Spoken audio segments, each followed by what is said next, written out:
Like twice. I know we bought back for it. Is there only buyback on the Lina right now? Man, that's not terrible for them. It's probably their main hero, because the Razor won't die easily. And Razor's even building an... He's not going for that Shivas that we saw him go for. He's actually going for the Aghanim Scepter. And C-Deck, do they have any way to go high ground still? I guess they have a Deso on Garter, and Roshan is about to spawn right now. Yeah, they'll take Roshan really quickly. E-Home, if they have any chance to contest, they got to go for a smoke play now, which it looks like they are. Lonham's got his smoke. Everyone's grouped up inside the base. Time to go. Maybe not. It's so rough, though, because the Tier 1 towers are still up on the side of C-Deck, both middle and bottom lane. Like, how do you actually get a good fight around Roshan unless it's directly in the pit or outside of it? There's no sneaky play that you can make where you wrap around and, you know, get into the secret shop area through the bottom lane, or you go through mid and catch someone in the ramp area. There's no sneaky play like that because the Tier 1 towers are stuck. Yeah, that's true. I guess E-Home aren't too concerned about this either because of how the previous round went. Maybe they decide to go for it. They're all grouped up. They have to smoke. Yeah, but it's too late. The Midas Armor combo is too much. Maybe they still wait to see if like a good opportunity presents itself. Like if C-Deck decide to group up for 5 here and they don't pay attention, ROTK could just get a really good echo. And he thinks they're at the bottom, but they're not going to find anybody. They just probably will disengage. And C-Deck re-smoke up actually. But E-Home should just head home. Yeah, they're going for YJ. E-Home, we're sitting behind him with the smoke right now, but they're kind of too far away. YJ, oh, wow. That snowball's so close to being able to stop that TP. Did he have buyback? He didn't have buyback. That was... If they killed him, that's got to be a lane of racks. I saw 0.0 as the snowball connected. Oh, that could have just been the game. Still, C-Deck have a rather large advantage. Aegis and Cheese on top of the gigantic net worth that they've accrued for themselves. Cheese is on Shiki, Aegis on Aggressive.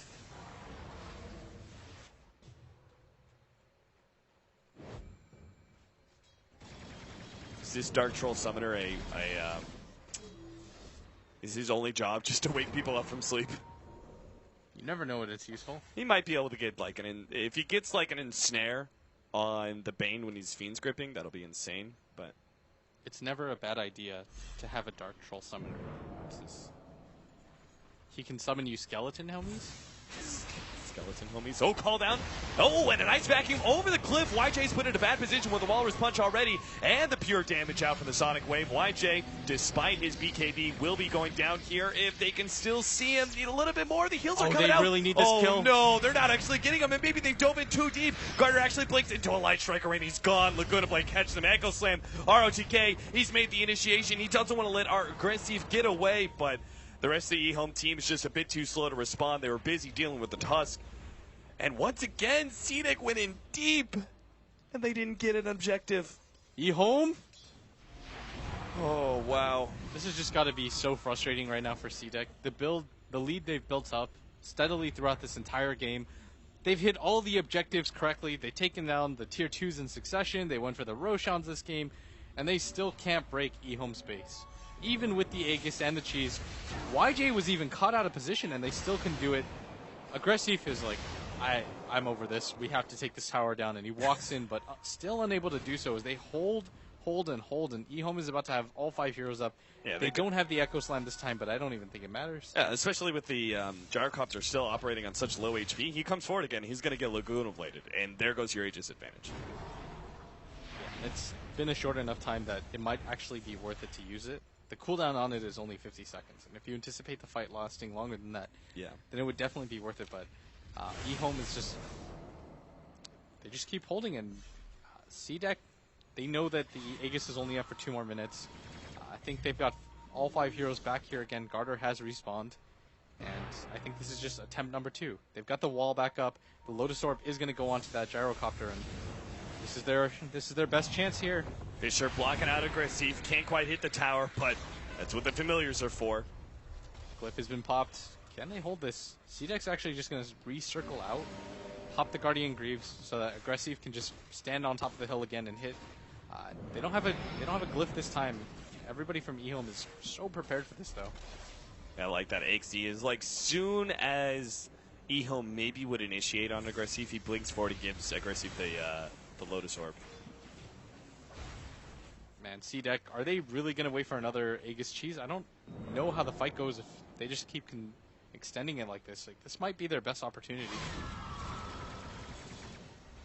Things are definitely getting questionable. Q is going to have an Aghanim Scepter soon. We also have the...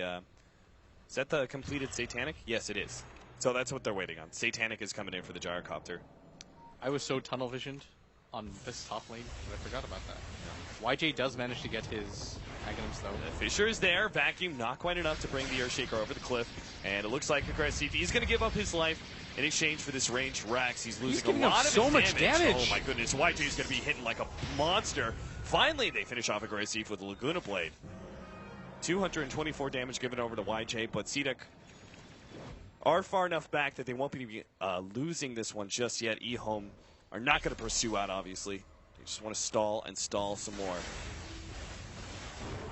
RTK, he's going to be targeted by Carter, but he managed to get a really good Fisher. Fiend Scrape being placed on Carter as well, but there goes the snowball. Shiki looking for that Sonic Wave, couldn't really get it. In the background, they do manage to finish off at least the Earthshaker. CTY is dropping lower and lower, has the Yule Scepter, needs to be able to dodge the damage incoming, but it's still not enough. Shiki will be able to finish him now. Lana is trying to get away from YJ. YJ actually is hitting like a beast. He goes straight for the Visage, tears him apart, and now moves forward. They still haven't taken an objective. They tried to go for it now, but with a couple of buybacks out from eHome, they still keep their top racks alive. Yeah, and C-Deck finally win a fight, though. That's the key here, is that they finally bolster their confidence. They're like, we finally made some strides. Like, that was not for nothing. We forced a buyback, we got a few kills, we took down their tier 3 tower. That's progress for them. It's not an ideal situation because you did it with an Aegis and a Cheese and you still weren't able to quite get there, but forcing out buybacks from the Lina and the Bane and not losing either of your cores, you're probably okay with that. It's progression. It's moving the game forward just a little bit for C-Deck. If they got stomped in that fight, I think C-Deck would have lost so much confidence. Yeah. If they just got killed, but it's just DDC is just doing so much work with that shallow grave every single time that C-Deck overextends. Like, C-Deck smells blood, and they're like, well, this is a really good opportunity. We can just kill this Lina and win the fight. But she gets grave, she turns around, and all of a sudden eHome is RTK's had some great Fishers as well. I mean, that last one, stopping the initiation of the Tusk, I think was what brought C-Deck so far back into the tier 4 towers. Right, so the Queen of Pain is going to get an ultimate orb. We'll see what they want to get on the Gyrocopter as his last item. I guess you could sell the Sanjin Yasha to get one more, but maybe he gets a Scotty even just for the raw HP. Here comes the pick-off. C-Deck, they found CTY.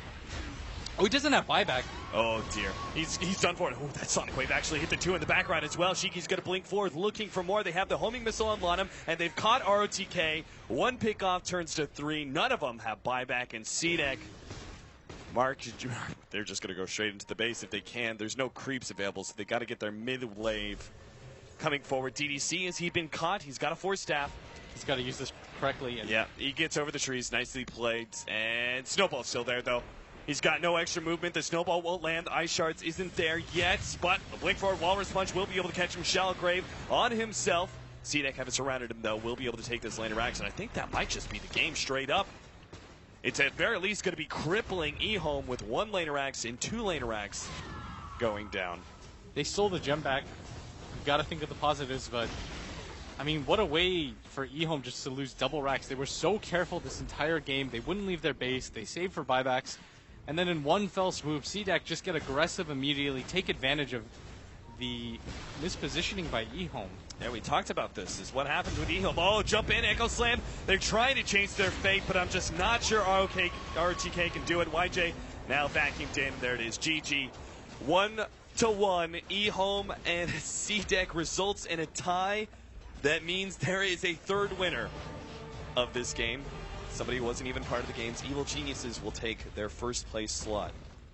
Kurt, if you're watching, you had to play Techies to do it, so... No, is that really winning? Yeah, is that really winning? I love Kurt, so I can say stuff like that. Congratulations, though, to C-Deck for at least evening things up. eHome and C-Deck, I mean, no matter how C-Deck ended up in that result, I thought they did themselves proud. Like, they really showed that they were a force to be reckoned with. Their Yeah. games against EG were not that far off. Like, I actually thought both of those games were winnable. But eHome, for me, is quite a surprise. Like, I didn't think they were going to be this good. Yeah, I still think eHome, even at the end there, like the pickoff on CTY is what made sure. Like, yes, it looked like CDEC was going to win it the whole entire time, or not the whole entire time, but they always sort of had an advantage. I feel like, and eHome were sort of just holding on. Yeah. But even then, what ended the game there was a simple mistake, and we've talked a lot about how eHome just let these simple mistakes. They play very flawlessly sometimes in the first 20 minutes of the game, and then one mistake, one very simple one, will just ruin everything for them. Yeah, but GG. So hopefully they're going to be able to clean that up for the main event. They're still positioned really well in the group stage. They have certainly, I think, both eHome and CDEC have done their region proud, coming through the qualifiers, and both of them being top 4 in their group.